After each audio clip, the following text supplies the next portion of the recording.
Good day, everyone. I am Rosell Abe-abe, and I will be going to discuss the 21st century assessment and the characteristic of the 21st century assessment. So, 21st century assessment is demanding a lot of changes, development, and re-engineering of systems in different fields for this generation to thrive. So, as years goes by, everything is constantly changing. The people expectations increases and education becomes modern. That is why there is a demand or a lot of changes, development, and re-engineering of systems in different fields in order for this generation to thrive. 21st century skills must build on the core literacy and numeracy that all students must master. So, in measuring the literacy and the numeracy of all the students, we need assessment. So, as a guide to take a further action. So, the question is how to take further action.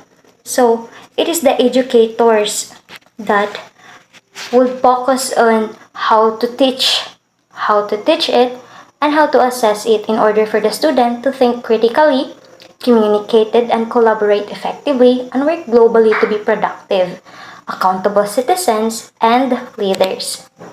So, here are the characteristics of the 21st century assessment. So, first we have responsive, second, flexible, third, integrated, fourth, informative, fifth, multiple methods, six, communicated, and seven, technically sound, and eight is systemic.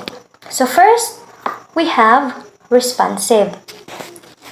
So before we proceed to responsive, these 8 characteristics of 21st century assessment are essential guide for the preparation of assessment activities by educators. It is necessary to refer to this characteristic to ensure that the learners are being assessed towards the skills and demand of the 21st century. So first, again, we have responsive. So provides quick response to the present needs of the school community and a way that teachers can adjust instructions, school readers can consider additional educational opportunities for students, and policymakers can modify programs and resources. So it is responsive in a way that it provides a quick response, like the teachers can adjust instruction. So that's how the 21st century assessment becomes responsive. And second, we have flexible. So flexible, lesson design, curriculum, and assessment require flexibility, suppleness, and adaptability. 21st century assessment is more versatile. So when we say versatile, is like a versatile person. Like you can do anything. So flexible is like capable of everything, like that. It is something like that from the word flexible itself.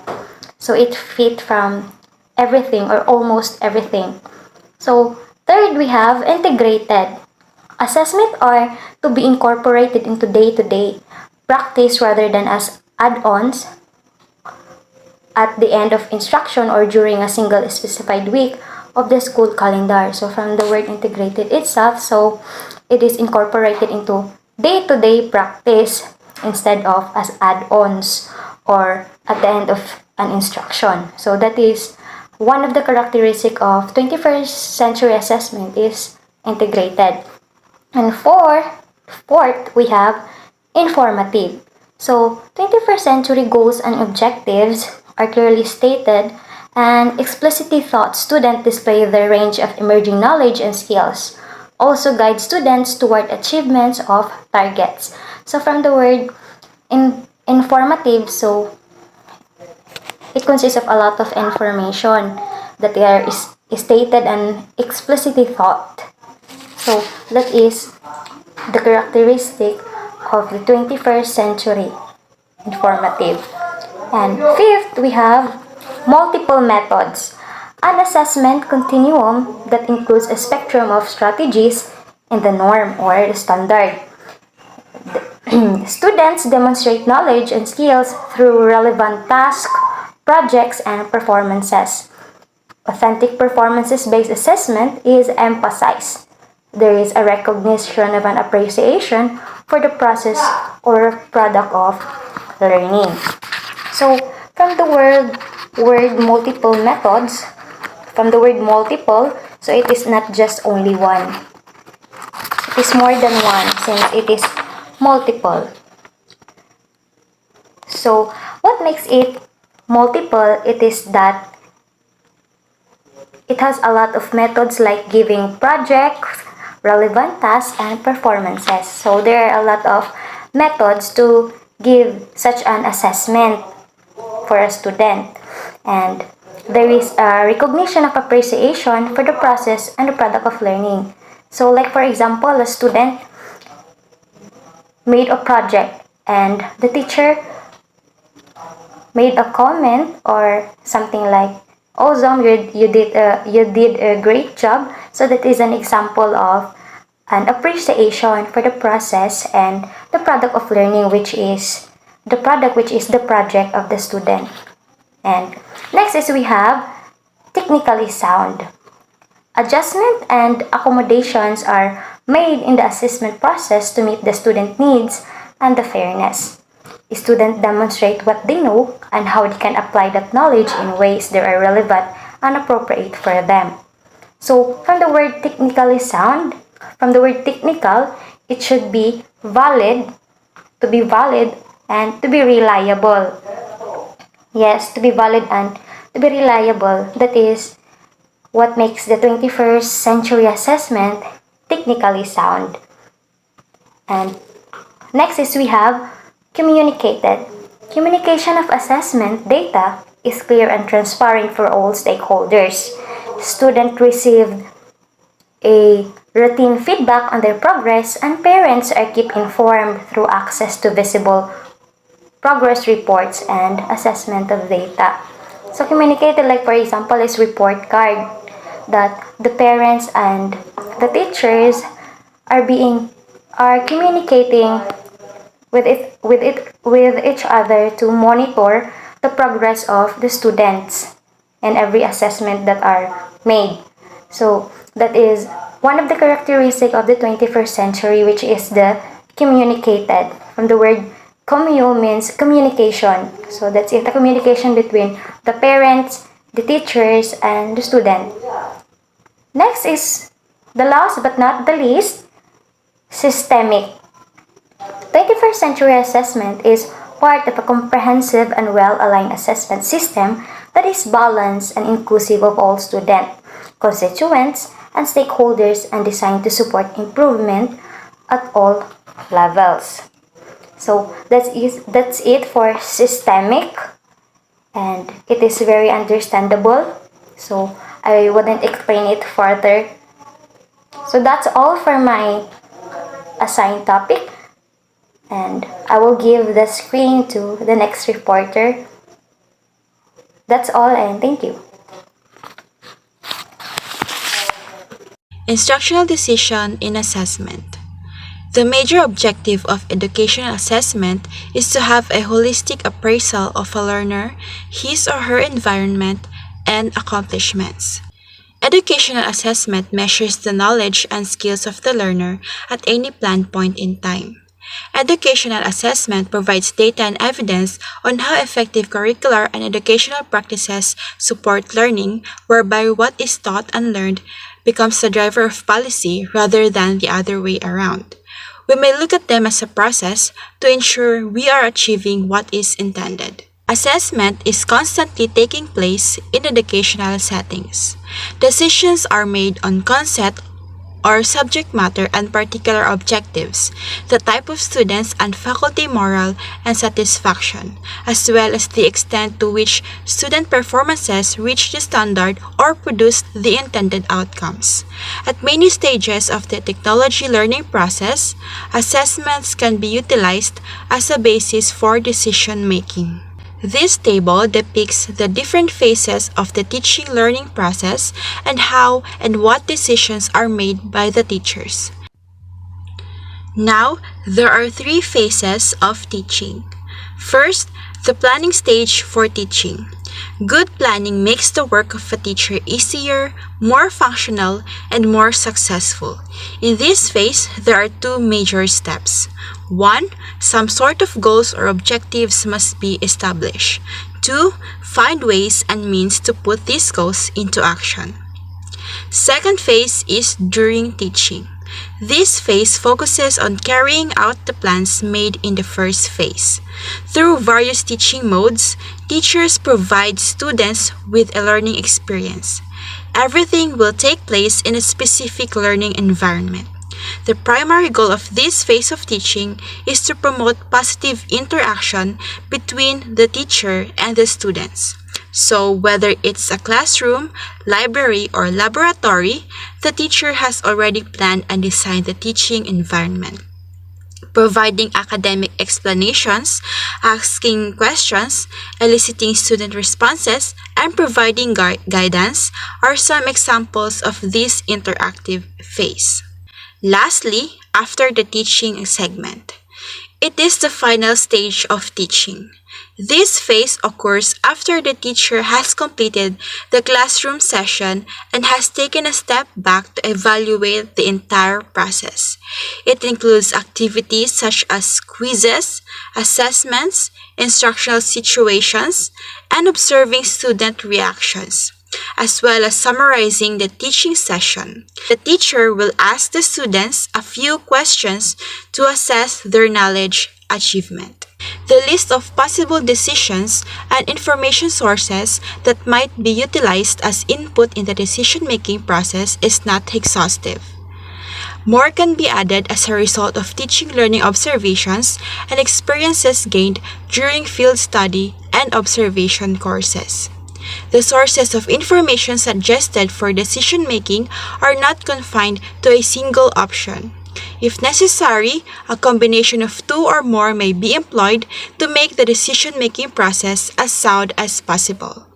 Based on what was presented, it is reasonable to conclude that assessment and instruction have a very close relationship. The data on observation and evidence, as well as other sources of information, serve as the foundation for the teacher to decide what action to take to assist the learner in achieving the intended learning goal. It should be noted that data can also be obtained in a formal manner, such as providing an actual case or problem for calculation, as described in the preceding example. Good afternoon again, ma'am, and good afternoon to all of us Filipino students. I, Jullie Ann P. Collano, will tackle about the assessment in classroom instruction. Lin and Grunlund 2000 describe the relevance of assessment in instructional decision by classifying the varied assessment procedures according to use in classroom instruction. The following are the categories and the purposes of each category. So what are the categories of assessment? The categories of assessment are the placement assessment, the formative assessment, the diagnostic assessment, and the summative assessment. I will going to discuss it one by one. We, the future teachers, should bear in our minds that assessment has to be conducted periodically in the following reasons: to place, to form, to diagnose, and to sum up. Okay, first category is the placement assessment. So what is placement assessment? From the root word place, it is placing the student. It is also selecting students or people who would qualify to a certain situation or scenario. One example of it is the entrance exam of the Bohol Island State University. Bohol Island State University is selecting students who would qualify as scholars in their universities. Okay, so what is the purpose of the placement assessment? The purpose of the placement assessment is to measure entry behavior. Next is the formative assessment. From the word itself, form, it is forming the students. It is the process in which we are helping the students to learn something, to gain knowledge. It is molding the students It is helping the students to gain learnings. Formative assessment is knowing or determining if the students are learning of what you have discussed, of what you have taught. Dito yung time na ina-assess mo yung sarili mo, kung naiintindihan kaya ng mga estudyante ko ang mga sinasabi ko, kung may natutunan kaya sila sa mga sinasabi ko. In order for you to determine if the students are learning of what you have taught, after the topic is taught, you ask questions. And those questions you ask during the discussion, those are called formative assessment. Formative assessment is knowing or determining if the students are gaining knowledge or determining if the students are learning of what you have taught. Okay, so let's proceed to the next category. The teachers need to do an assessment to diagnose, and it is called diagnostic assessment. So why it is needed to diagnose? When you go to the doctor diagnoses your illness to check what's the problem, to know what is wrong with you. And it is the same with diagnostic assessment. Why do we need to diagnose? We need to diagnose for us to determine the weaknesses of our students. To know what's the problem, to check what's the problem of our students, to see what's wrong with our students. Meaning to say, we have to understand the preliminary learnings of our students and the prerequisite knowledge of the topics or subjects that we are going to discuss or teach, which the students did not catch up during his previous school year. For example, halimbawa, tayong mga Filipino teacher, ang aralin na i-discuss natin ay tungkol sa pagbuo ng pangungusap. We have to diagnose for us to determine if they have some weaknesses, if natutunan na ba nila kung ano ang pangalan, kung ano ang pandiwa, in which it was needed for them to construct a sentence o makabuo sila ng pangungusap. And if the result of your diagnosis, if they have some weaknesses, you can give some interventions of it. The diagnostic assessment is knowing their weaknesses, knowing the weaknesses of our students, and giving an intervention of it. But aside for looking their weaknesses, we're also checking their strengths. For what? Para saan? Para malaman natin kung natututo na ba sila sa topic o sa aralin na i-discuss natin. For what? Para hindi sayang yung oras at panahon na inilaan natin sa pag-discuss sa topic na yan. Dahil pag nalaman natin yung strength nila, na natututo na pala sila sa topic na yan, you can give lesser time to discuss about it. And you can advance in other topics to discuss. So, what is the purpose of diagnostic assessment? The purpose of diagnostic assessment is to identify the causes of learning problems of your students. It is also identifying or determining the weaknesses and the strengths of your students. So, when do we do diagnostic assessment? We do diagnostic assessment before instruction, meaning to say, before you teach that topic, before you discuss that topic. Okay, so formative and diagnostic assessment are not graded. All the tests that are graded belongs or fall under summative assessment. So summative assessment determines the changes before of the instruction until the end of the instruction. So, dito nalalaman ang pagbabago ng estudyante mo. Kung may natutunan ba kaya yung estudyante mo? You are comparing the before and after scenario. So all of the requirements, activities, quizzes, or exams that are graded belongs to summative assessment. So the purpose of the summative assessment is to measure and of course achievement. It is determining the achievement or the learnings achieved of your students. Lee in 1999 said that informed decision making in education is very important because of the benefits it can bring about. Topmost of these benefits is the enhancement of students' learning and developments. In addition, there is the boost on moral and feeling of greatness in knowing one's competence in the area of academic skill and self-worth in knowing one's capability to function effectively in society. Lastly, the affective side of development is equally important, such as personal dimensions, including being able to adjust to people and coping with various situations that will lead to a better life adjustment. That would be all. Thank you, and I hope you learned something from me. Thank you. Good day everyone, I am Erma R, Gamana, and at this juncture I will be discussing about the outcome-based assessment. So let's start. All assessment and evaluation activities must be founded on the identified student intended learning outcomes, or the ILO. These intended learning outcomes are the expected learning or targets to be met at the end of the lesson.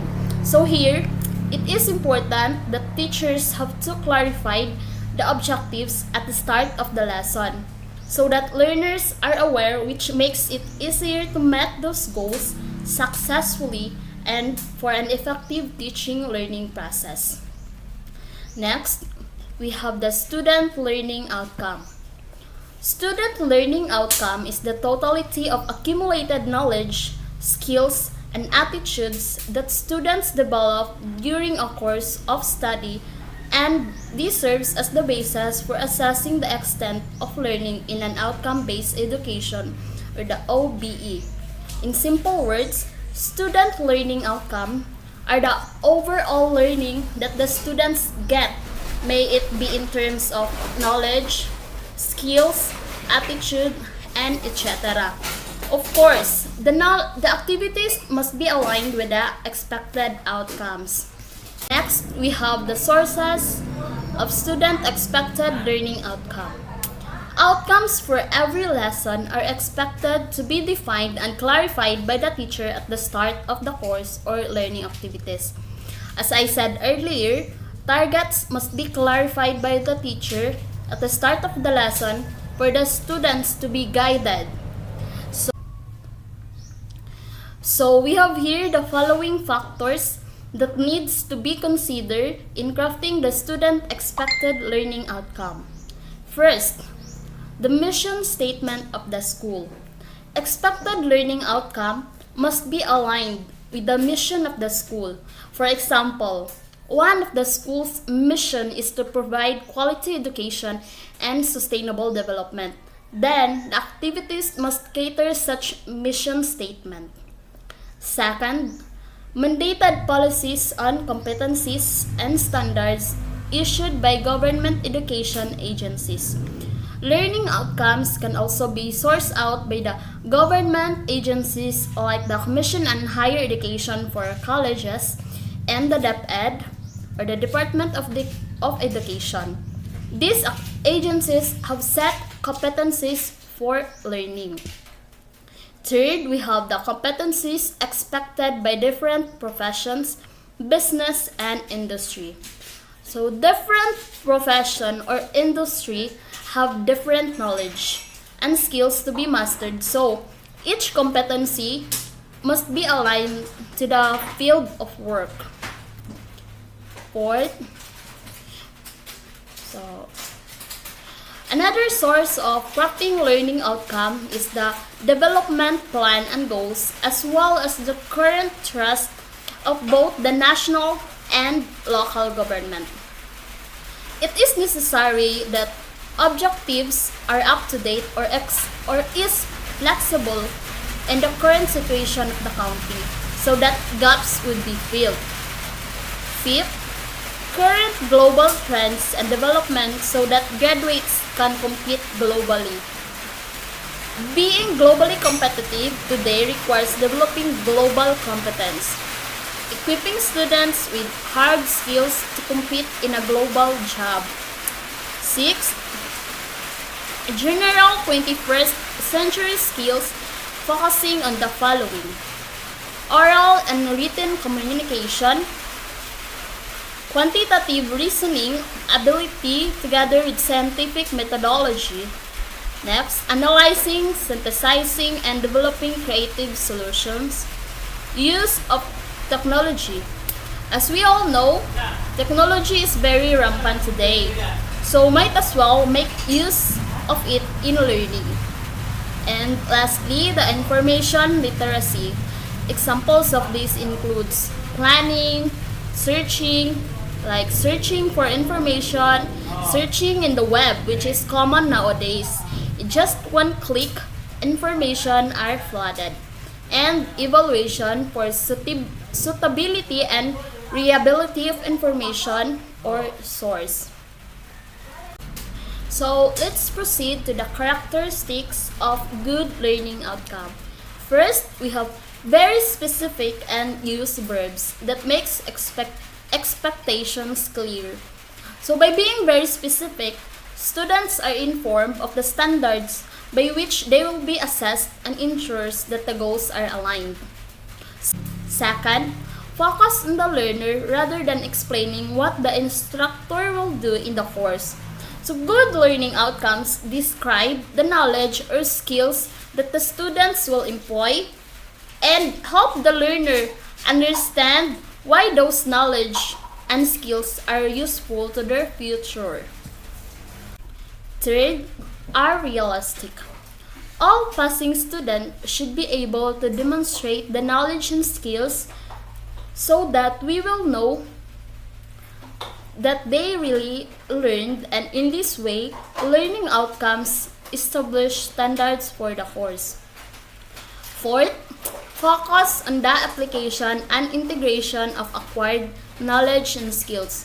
So in other words, good learning outcome reflect and indicate how the learners can use or apply the knowledge and skills now and most importantly in the near future.